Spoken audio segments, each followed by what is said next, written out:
छात्रों का आंदोलन जंतर मंतर से शुरू हुआ था। जंतर मंतर पर हुए प्रोटेस्ट के केस में आज सुप्रीम कोर्ट में सुनवाई थी। प्रोटेस्ट के दौरान हिंसा को लेकर दिल्ली पुलिस ने अपनी रिपोर्ट सुप्रीम कोर्ट के सामने रखी, जबकि छात्रों की तरफ से पेश हुए वकीलों ने कहा कि सुप्रीम कोर्ट के आदेश के बाद भी छात्रों के खिलाफ दर्ज केसेस वापस नहीं लिए गए।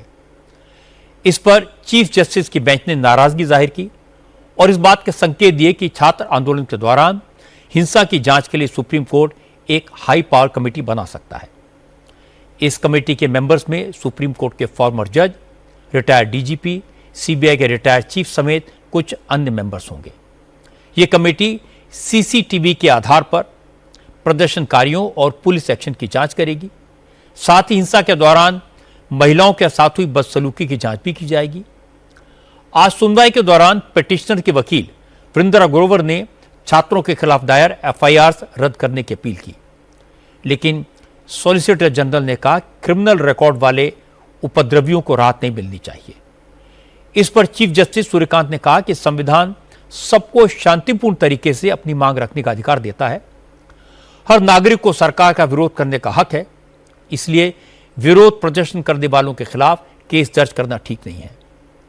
हालांकि सुप्रीम कोर्ट ने कहा कि छात्रों के प्रोटेस्ट में शामिल जिन लोगों के खिलाफ पहले से रेप, मर्डर और लूटपाट जैसे संगीन अपराधों में केस दर्ज हैं, उनके केस बंद नहीं किए जा सकते, लेकिन बाकी प्रदर्शनकारियों को मुकदमे में फंसाकर उनका भविष्य दांव पर नहीं लगाया जा सकता।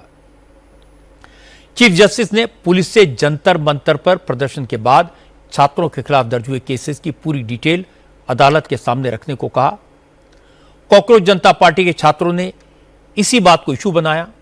सौरभ दास ने कहा कि सरकार ने छात्रों के खिलाफ दर्ज सारे केसेस वापस लेने का वादा किया था। इसके बाद ही सीजेपी का प्रोटेस्ट खत्म हुआ, लेकिन सरकार अब अपने वादे से पीछे हट रही है। आज सुप्रीम कोर्ट के जजेस ने 3 बार बोला कि आप हमें एक एफआईआर का लिस्ट दे दीजिए, सारे स्टेट्स को एक एफआईआर का लिस्ट दे दीजिए, उसमें जो बहुत संगीन अपराध के क्रिमिनल्स हैं, अगर ऐसे कोई असामाजिक तत्व आए थे, हार्डन्ड क्रिमिनल्स जिनके खिलाफ रेप, मर्डर, डेकॉइटी ये सब लगाए, तो उनके एफआईआर एक सेपरेट कर दीजिए एंड जो प्रोटेस्टर्स के खिलाफ एफआईआर है उसकी आप लिस्ट दे दीजिए। जब वो लिस्ट मिल जाएगी हम लोग सारे एफआईआर को क्वॉश कर देंगे। लेकिन सरकार मान नहीं रही है। सरकार ने कमिटमेंट आज नहीं दिया सुप्रीम कोर्ट को कि वो ये देने वाले। सुप्रीम कोर्ट ने 3 बार सरकार से आज बोला कि आप हमें ये लिस्ट तो देंगे तभी तो हम क्वॉश करेंगे, लेकिन सरकार का मंशा ये नहीं है। सरकार डिले कर रही है, सरकार डिले गेम्स खेल रही है हमारे साथ। ये छात्र बिल्कुल बर्दाश्त नहीं करेगा।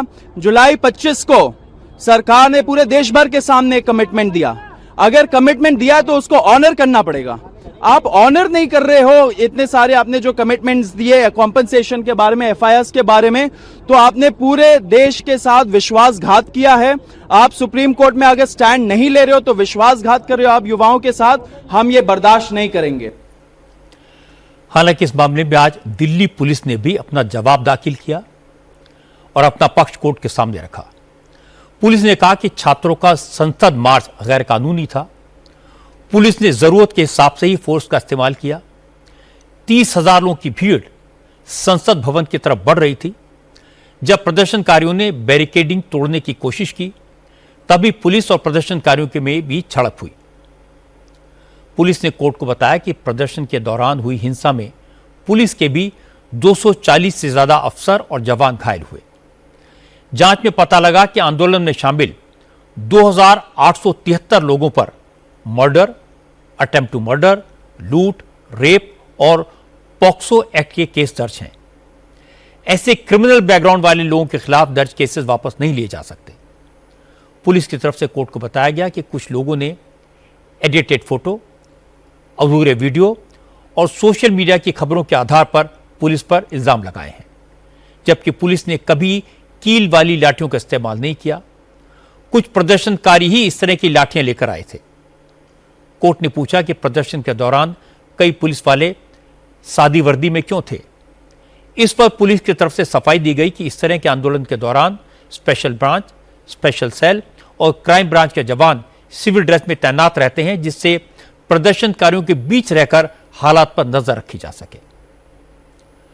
स्टूडेंट प्रोटेस्ट के दौरान पुलिस एक्शन को लेकर बिहार सरकार ने भी आज सुप्रीम कोर्ट में एफिडेविट दाखिल किया। इसमें बिहार सरकार ने माना कि सीवान में छात्रों के प्रदर्शन के दौरान पुलिस के एक जवान ने AK-47 से फायरिंग की थी। हालांकि सरकार ने कहा कि गोली प्रदर्शनकारियों पर नहीं चलाई गई थी और फायरिंग में कोई छात्र घायल भी नहीं हुआ। बिहार सरकार ने सुप्रीम कोर्ट में यह माना कि AK-47 जैसे घातक हथियार का इस्तेमाल इस तरह के मौके पर नहीं होना चाहिए था। सरकार ने इस तरह की हरकत करने वाले जवान को सस्पेंड कर दिया है और इस पूरे मामले की जांच की जा रही है। जब बिहार सरकार ने AK-47 से गोली चलाने की बात मानी तो तेजस्वी यादव कैमरे के सामने आए। तेजस्वी ने कहा कि केंद्र सरकार ने इस मुद्दे पर संसद में झूठ बोला, लेकिन आज सुप्रीम कोर्ट में हकीकत सामने आ गई। अब मुख्यमंत्री सम्राट चौधरी को जवाब देना पड़ेगा कि AK-47 के इस्तेमाल का आदेश किसने दिया, क्योंकि बिहार में होम मिनिस्ट्री भी सम्राट चौधरी के पास है। आखिर किसके कहने पर AK-47 से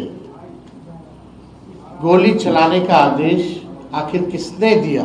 इंटरेस्टिंग ये है कि जब ये सवाल पार्लियामेंट में जब उठाया जा रहा था तो राज्यसभा में किरण रिजिजू जी ने यह बयान दिया कि गोली नहीं चलाई गई है। और अब जब हलफनामा बिहार सरकार का हम लोग सुप्रीम कोर्ट में देख रहे हैं तो इसमें यह स्पष्ट कर दिया गया है कि गोलियां चलाई गई। यानी सरकार में बैठ करके, पार्लियामेंट में बैठ करके भारत सरकार के मंत्री किस प्रकार से गुमराह कर रहे हैं। और जाहिर सी बात है, बिहार पुलिस जो है बिहार सरकार मुख्यमंत्री के अधीन है। सम्राट चौधरी जी गृह मंत्री भी हैं, तो स्पष्ट है बिना उनके अनुमति के ये गोलियां नहीं चलाई गई होंगी। ये अच्छी बात है कि छात्रों के आंदोलन ने सरकारों को एजुकेशन और एग्जामिनेशन सिस्टम पर सोचने के लिए मजबूर कर दिया है। टीचर्स भी इन इश्यूज पर स्टूडेंट्स के साथ हैं, पर कॉशन के साथ। संडे को एक अंग्रेजी अखबार में एक स्कूल प्रिंसिपल ने बड़ी अच्छी बात कही। उन्होंने लिखा कि हमें बच्चों को सिखाना चाहिए कि वो डिसएग्री करें, मगर रेस्पेक्ट के साथ। उन्होंने कहा कि डिसएग्रीमेंट एक थिंकिंग माइंड की धड़कन होती है। जहां मतभेद नहीं होते वहां ग्रोथ नहीं होती। लेकिन राइट टू डिसएग्री को राइट टू डिमीन नहीं माना जाना चाहिए। उन्होंने लिखा कि जंतर मंतर पर जो आवाज उठी उसमें जेन्युइन ग्रीवियंस की ताकत थी, पर वहां जिस तरह की भाषा का इस्तेमाल किया गया उसने प्रोटेस्ट के उद्देश्य की गरिमा को चोट पहुंचाई। जस्टिस डिमांड करते करते शब्दों ने नैतिकता को तार तार कर दिया। उन्होंने एक टीचर के नाते कहा, रेस्पेक्टफुल होने का मतलब कायरता नहीं होता। आने वाले कल के लीडर की पहचान इस बात से नहीं होनी चाहिए कि कौन कितनी जोर से चिल्लाया। पहचान तो उनकी बनेगी जो ध्यान से सुनना और ईमानदारी से समझना सीखेंगे। उन्होंने कहा कि हमें बच्चों को अपने अधिकारों के साथ साथ उनके कर्तव्यों के बारे में भी बताना होगा। यह समझाना होगा कि शिष्टाचार का मतलब कमजोरी नहीं होता। मुझे लगता है कि टीचर ने जो कहा यह सिर्फ स्टूडेंट्स पर लागू नहीं होता, यह हम सब पर लागू होता है।